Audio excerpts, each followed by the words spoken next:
আসসালামু আলাইকুম রহমতুল্লাহি ওবরাকাতু। কিছু জানতে হবে ইউটিউব চ্যানেল আপনাদেরকে স্বাগতম।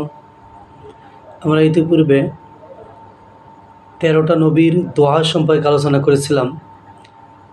আজকে যে নবীর দোয়া সম্পর্কে আলোচনা করব, হযরত ঈসা আলাইহিস সালামের কে আল্লাহ কি দোয়া শিক্ষা দিয়েছিলেন এ বিষয়ে আমরা আলোচনা করব ইনশাআল্লাহ।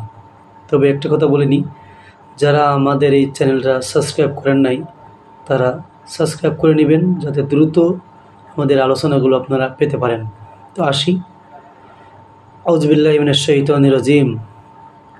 ক্বালা ঈসা ইবনে মারইয়াম আল্লাহুম্মা রাব্বানা আনজিল আলাইনা মাঈদাতাম মিনাস সামাই তাকুনা লানা ঈদাল লিআউয়ালিনা ওয়া আখিরিনা ওয়া আয়াতাম মিনকা ওয়ারযুকনা ওয়া আনতা খায়রুর রাযিকিন। অর্থ, মারিয়াম তনয় ঈসা বলিল, হে আল্লাহ, আমাদের প্রতিপালক, আমাদের জন্য আসমান হইতে খাদ্যপূর্ণ জাঞ্জা প্রেরণ করো।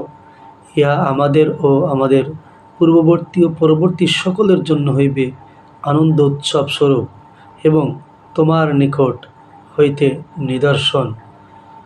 আর আমাদেরকে জীবিকা দান করো, তুমিই তো শ্রেষ্ঠ জীবিকাদাতা।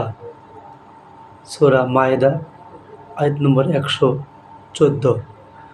ঈসা আলাইহিস সালামকে আল্লাহ আরেকটি দোয়া শিক্ষা দিয়েছিলেন, ইন তুআযযিবুহুম ফাইন্নাহুম ইবাদুকা ওয়া ইন তাগফির লাহুম ফাইন্নাকা আনতাল আজিজুল হাকীম।